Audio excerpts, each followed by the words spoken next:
whole thing going on when I took your portrait. Right there.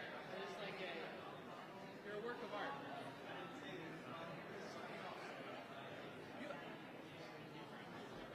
Which one do you like the best?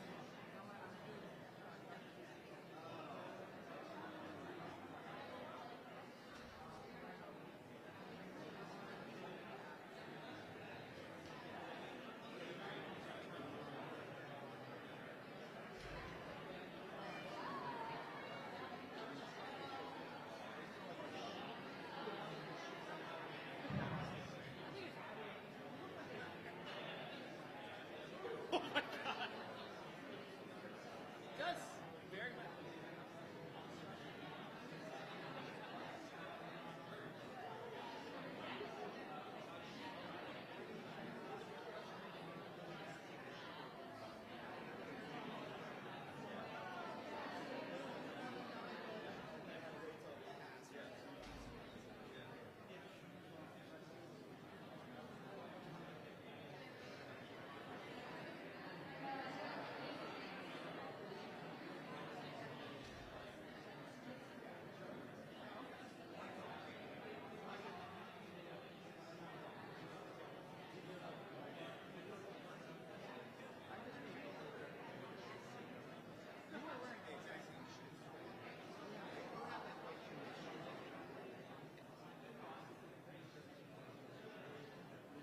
Alright, so Probably that half, like not turning it straight on. I'll send you the options before I do it.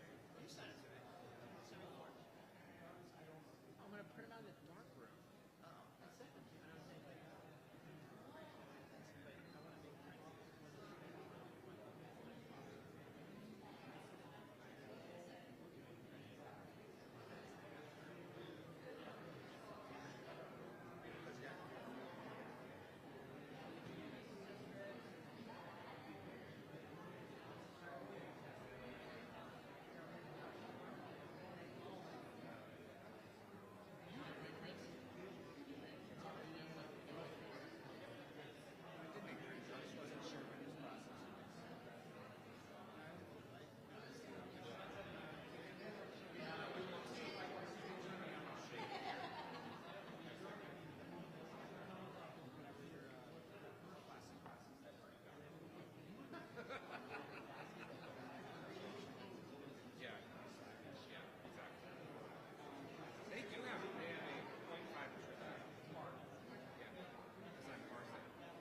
good 45-second line.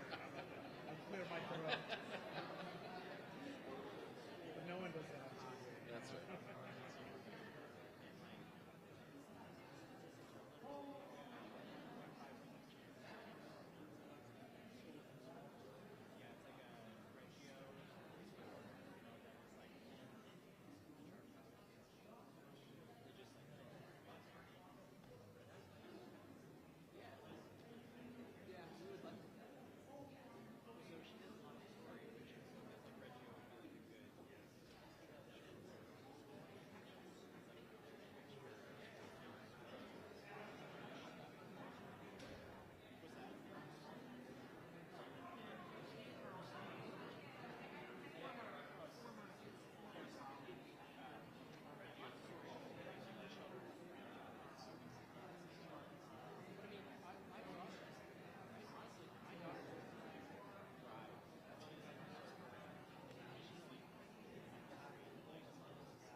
Okay, good afternoon. Welcome to our first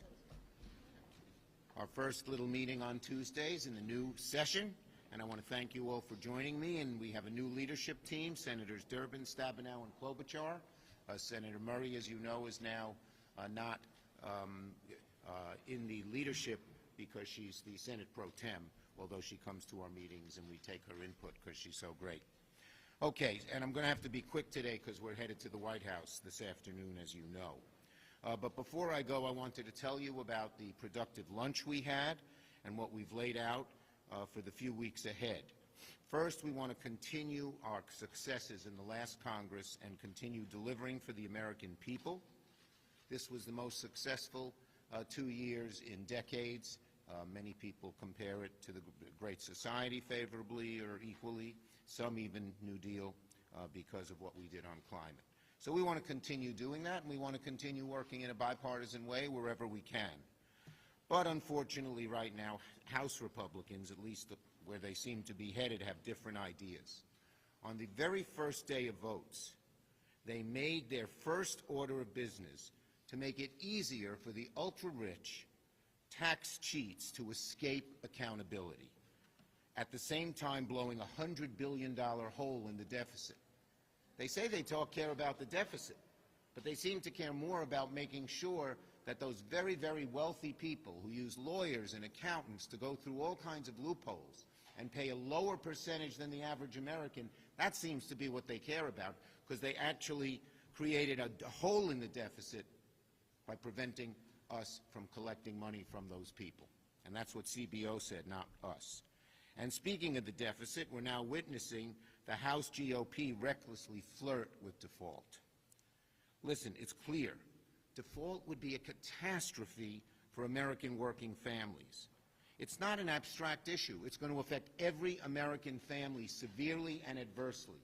And playing brinksmanship, taking hostages, is being risky and not caring about average people. So let's look at some of it. If the MAGA GOP stops paying our nation's bills, Americans pay the price. Political brinksmanship would be a massive hit to local economies, American families, nothing less than an economic crisis. Here's what would happen. For instance, interest rates would go way up. If you have a home loan, the average person could pay tens of thousands of dollars more on their mortgage if they have a variable rate mortgage. It would hurt Social Security dramatically, hurt Medicare. The only people who will pay the price is partisan politics. Home values will go down, because when mortgage interest rates go up, home values go down. People have less money to buy a home because they're putting a lot into the mortgage. And now, listen to this. House Republicans, some of the House MAGA Republicans have asked their leadership, we hear that some House Republicans, that their leadership has agreed to give GOP radicals a vote on a 30% national sales tax across the board. 30% sales tax on everything. Meaning right now, as inflation finally begins to drop, Republicans are looking to make American families pay 30% more for every single thing they buy. The Republican national sales tax is a disaster for American families. And you don't need to take it from me. Grover Norquist said the proposal is an assault on your retirement savings. He's hardly an ally of ours. Steve Forbes said it would raise house prices by $100,000 and raise American bills by thousands. There's nothing fair about this Republican sales tax. So if Republicans want to push this terrible proposal, they're welcome to make their case, make our day. Similarly, if Republicans want to play brinksmanship with deficit and demanding cuts, they need to show us exactly what they want to cut. They have said they're going to put all these bills on the floor, regular order, and have votes. Well, let's see what cuts they actually want to make, and let's see if they can pass any of them. I doubt it. I doubt it. So, to my GOP colleagues, if you want to talk about all this stuff, then you have an obligation to show the American people precisely what kind of cuts you want to make. Do you want to cut Social Security? Do you want to cut pay raises for our troops? Do you want to cut Medicare? Do you want to cut police? Do you want to cut helps for the veterans? Republicans owe the American people answers. In lunch, we agreed Senate Democrats are ready and united to roll up our sleeves and deliver for the American people. Senator Durbin.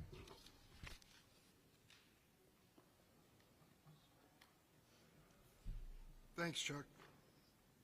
The new MAGA majority in the House has promised us endless investigations, confrontations, impeachments, and chaos. And they also said that they want to play games with our national debt.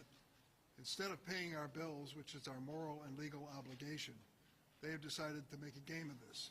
The closest thing that the new speaker has come to suggesting an approach he might follow is to suggest that he's going to eliminate wokeism from the defense budget. Class, do we have anyone who has a definition of wokeism for us here? Anybody? Anybody? Of course not.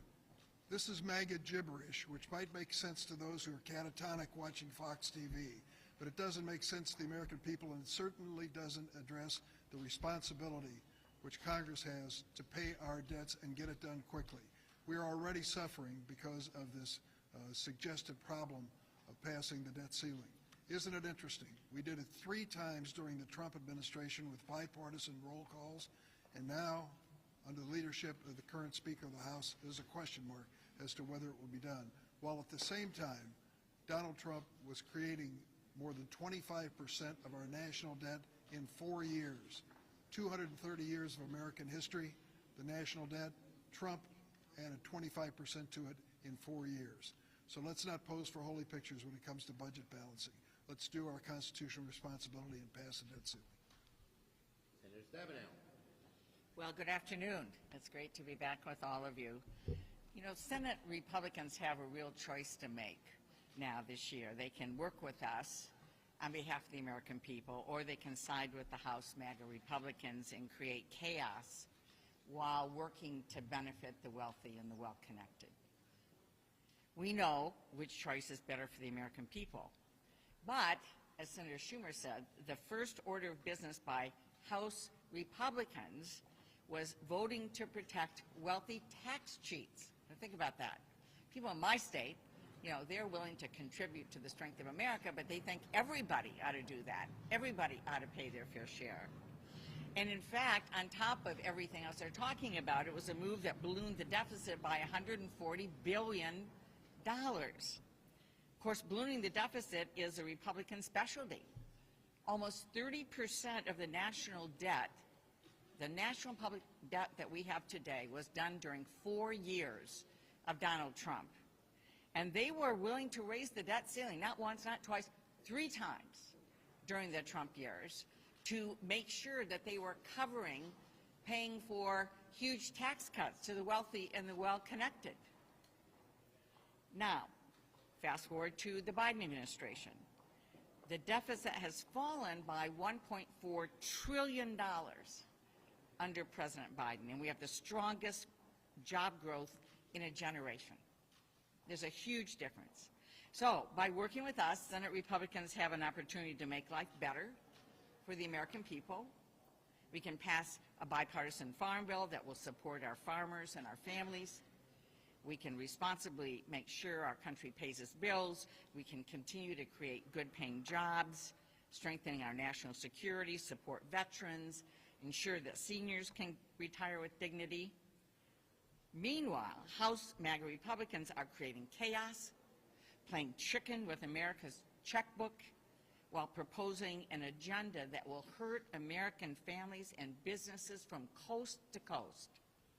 Senate Republicans have a choice: chaos or cooperation. We urge them, on behalf of the American people, to choose bipartisan cooperation so we can get things done. That's what the American people deserve. Senator, and welcome for the first time. Oh, the as first time one of ever at the leadership microphone. Team. Not the first time here, but here we are. Senator from Minnesota.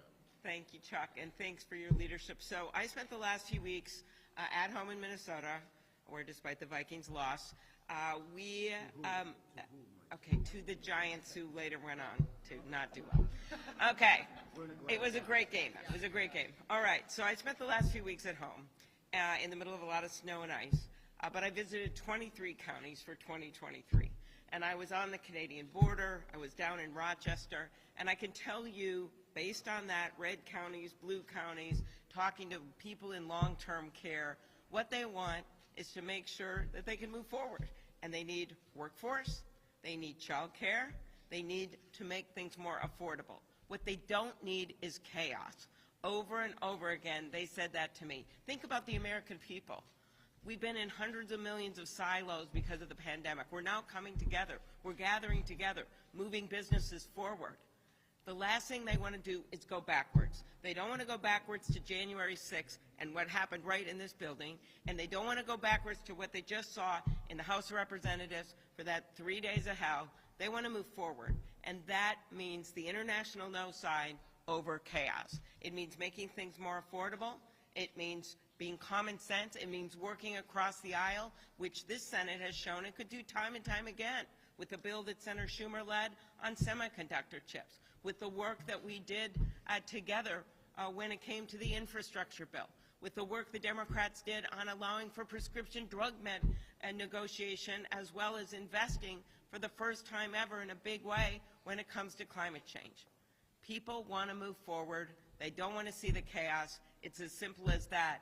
And that's why in America we pay our bills and we do the right thing.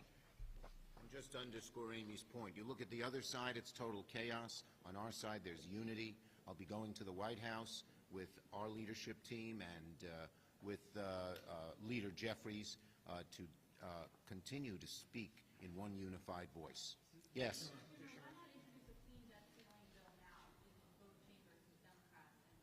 Well, the bottom line is the debt ceiling has been done 3 times under Donald Trump, once under Biden, all in a bipartisan way with no brinksmanship or hostage-taking. That's where it's got to be.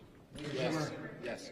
Leader Schumer, can I ask you about the Arizona Senate race next year? If Senator Sinema runs, do you expect to support her or the Democratic nominee? Look, Senator Sinema is an excellent Congress member and Senate member, and she has done a lot of good things here, but it's much too early to make a decision. Yes. How concerned are you about the way that President Biden handled classified documents? Not only him, we're now learning about Vice President Mike Pence. And do you think it's time for the president to come out and tell the American people exactly what happened? Look, there's a huge difference between how the president handled it and how former President Trump handled it. One cooperated fully with the authorities, the other stonewalled for over a year. And the bottom line is simple. There are prosecutors in both cases. They ought to be able to proceed unimpeded without anyone pressuring them. But in 2019, before President Trump's 2020 reelect, you helped negotiate a 2-year budget deal as part of raising the debt ceiling, including $320 billion discretionary spending increase.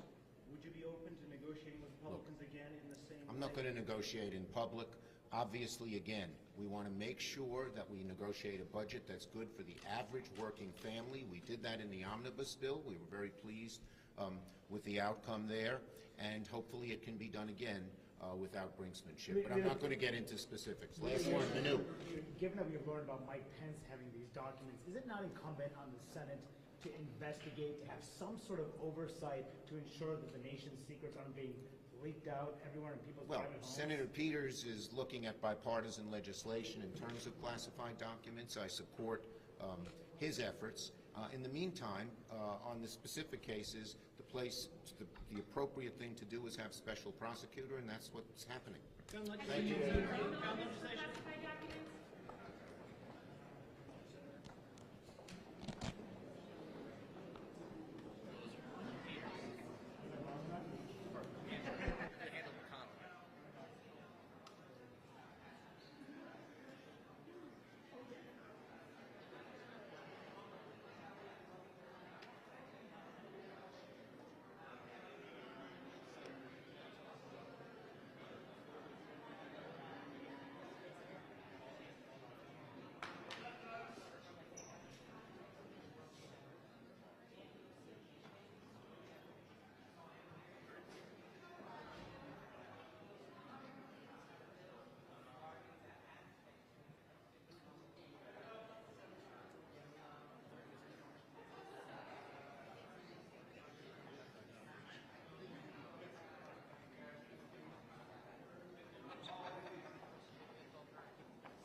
Welcome back, everyone. I know the big question on your mind is the notification by the Secretary of the Treasury of the need to raise the debt ceiling. This is the beginning of the discussion that always occurs in the past, probably leading to some decision this summer. And you're probably wondering what role, if any, the Senate would play in this. As some of you recall, I've been through a few of these debt ceiling situations. The one that seems to stand out the most was in 2011 when I negotiated with then Vice President Joe Biden the Budget Control Act in conjunction with raising the debt ceiling. It actually worked. It reduced government spending for 2 years in a row for the first time since right after the Korean War. However, over the years, most of us on our side felt it was squeezing defense unrealistically. Democrats felt the same way on the domestic side, and we gradually pulled away from us. But if you were genuinely interested in cutting spending, it actually worked. At that time, the federal deficit, the federal debt was about $12 trillion. It's now $31 trillion. In the course of the last Congress, the Democrats, without a single Republican vote, racked up another $2.7 trillion on top of what had happened during the pandemic. So here's where I think we are. I can't imagine any kind of debt ceiling measure that could pass the Senate would also pass the House. So even though the debt ceiling could originate in either the House or the Senate, in this current situation, the debt ceiling fix, if there is one, or how it's to be dealt with, will have to come out of the House. So I think it's entirely reasonable for the new Speaker and his team to put spending reduction on the table. I wish him well in talking to the President. That's where a solution lies. Again, at the risk of repeating myself, I can't imagine any debt ceiling provision passed out of the Senate with 60 votes could actually pass this particular House. So I think the final solution to this particular episode lies between Speaker McCarthy and the President. Last Friday marked 2 years since President Biden was sworn into office, and I think, without question, one of the biggest failures in his first 2 years in office is the absolute disaster we have at our southern border. If you look at the data, statistics, the numbers tell the story. December was the largest month, single month, largest number of people who were apprehended trying to, or I should say, who attempted illegal border crossings, and that was over 250,000 people. The number of gotaways is now 1.2 million people, and the last 3 months has averaged 70,000 per month. So the numbers continue to just get worse. The President finally took a trip to the southern border, and obviously what we're anxious to see now is what he learned on his trip, and is he actually going to do something? Because talking about it is one thing, but actually doing something to address this crisis is I think what the American people are looking for, and that's a solution. And there are lots of things he could do. I mean, starting with just enforcing the law. That would be a very simple place to start. He could reinstate Remain in Mexico policy. He could quit trying to do away with the Title 42 policy that has given our Border Patrol agents at least some wherewithal in order to stop people who are trying to come here illegally. He could end catch and release. And he could finish building the wall. There are a whole series of solutions, many of which are very obvious to, I think, a lot of people that the President and his administration so far at least have been unwilling to entertain. But this is a disaster. It is a humanitarian disaster. It is a law enforcement disaster. It is a national security crisis. If you look at the number of people, not only the number, but the types of people who are now coming across our southern border. It's a solution which cries out, or a problem which cries out for a solution, and this administration, as I've said before, has been entirely missing in action, and it is high time that they engaged and tried to fix this problem, and those are a number of solutions that I think would work. Yesterday, the President had his Secretary of Low Energy, Jennifer Granholm, make an announcement and a veto threat from the podium at the White House. It has to do with legislation that the House is about to pass that has to do with our emergency energy supply, the Strategic Petroleum Reserve. And it says if we withdraw more, we need a plan for exploration of energy in the United States to refill that. I've introduced similar legislation in the Senate. The reason this is so important is because our emergency supplies are now at a 40-year low. And we've gotten to that point because President Biden, in the run-up to the elections, withdrew from our strategic reserve 1 million barrels of oil each and every day for 6 months, 180 days, 180 million barrels of oil. And he started doing it when energy prices, gasoline was at $5 a gallon. People were feeling the pain at the pump. It's nice to see that the President finally admits that there is a relationship between supply and demand and the cost of energy and gasoline at the pump. But yet the President continues to respond to the climate crazies who call the tune at the White House, which is why they killed the Keystone XL pipeline and why he continues to hammer on oil and gas exploration in America. Well, the price of gasoline is going up again. The American people know what they want. They want energy that is affordable, available, and reliable. They want it from here at home. They don't want us going to Iran or begging Saudi Arabia or Venezuela for oil and energy. But yet this war on energy by President Biden has hurt our energy grid and has hurt our energy security. And you don't have to think back very far to see it. Look at what happened at Christmas time with the cold snap that hit the country. People across the country were told to lower their thermostat, turn off their Christmas lights, and don't plug in your electric vehicle because it was going to lead to brownouts or blackouts. And I'm not sure if the President or his sidekick, Secretary of Energy, even knows the fact that Vladimir Putin continues to subsidize the climate-crazy group of lobbyists and others who represent organizations that continue to lobby in this country against American energy. Putin has spent lots of money over a decade on this. These are the people that argue against pipelines, against energy infrastructure, against oil and gas exploration.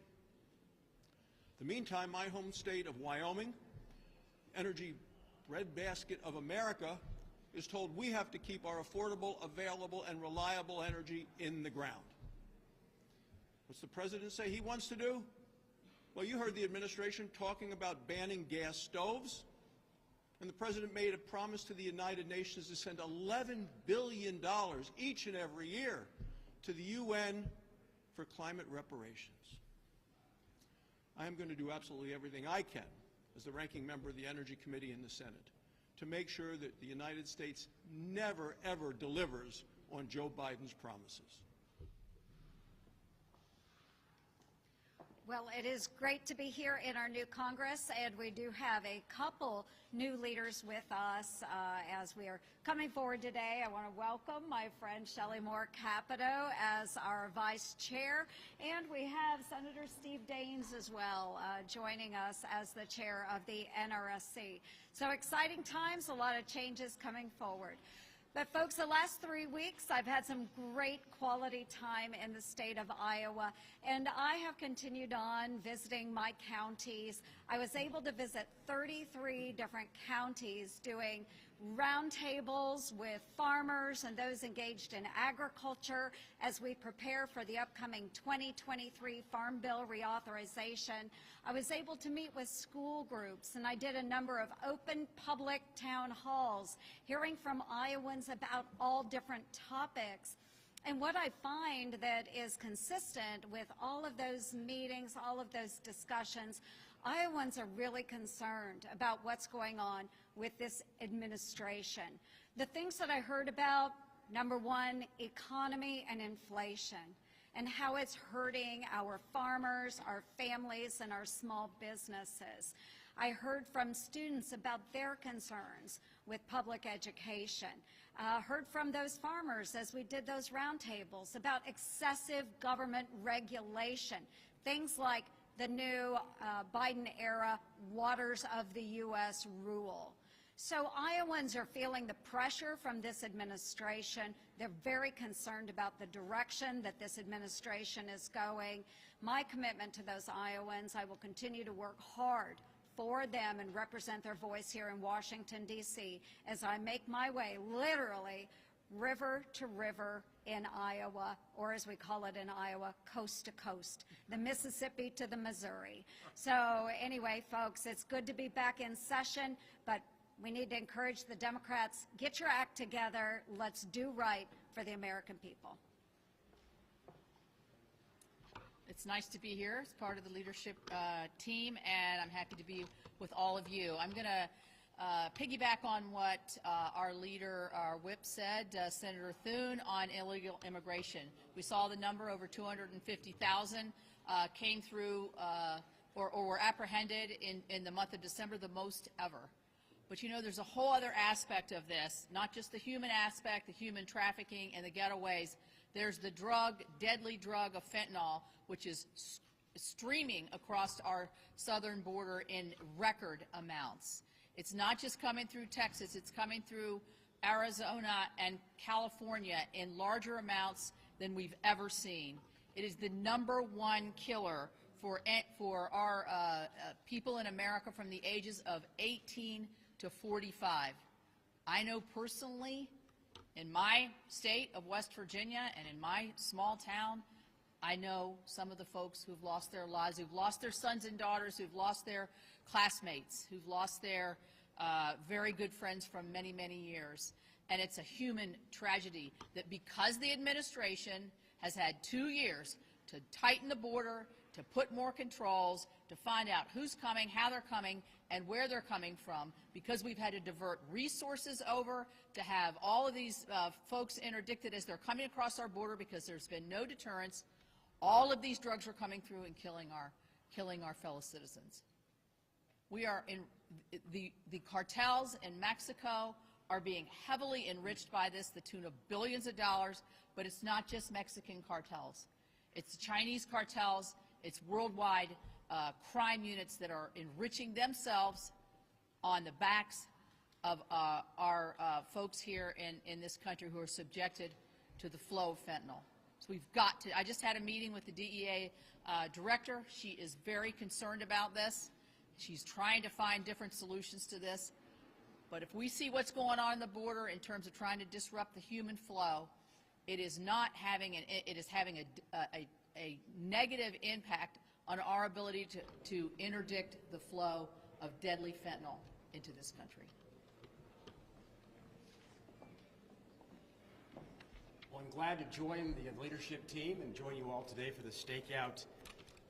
I want to speak for a few moments about what Senator Capito was also talking about, and that's what's going on in the southern border. Now, why would a senator from Montana, when you talk about being a border state, we're a border state with Canada, but Montana is a northern border state with a southern border crisis. It is fentanyl. It is fentanyl that's destroying our communities and creating lawlessness and record levels of crime and record levels of death in Montana, and this fentanyl is coming directly from the Mexican cartels. Sadly, the Biden administration is not doing anything to control the southern border. It is a solvable problem, as Senator Thune laid out, the pieces of what we need to do going forward.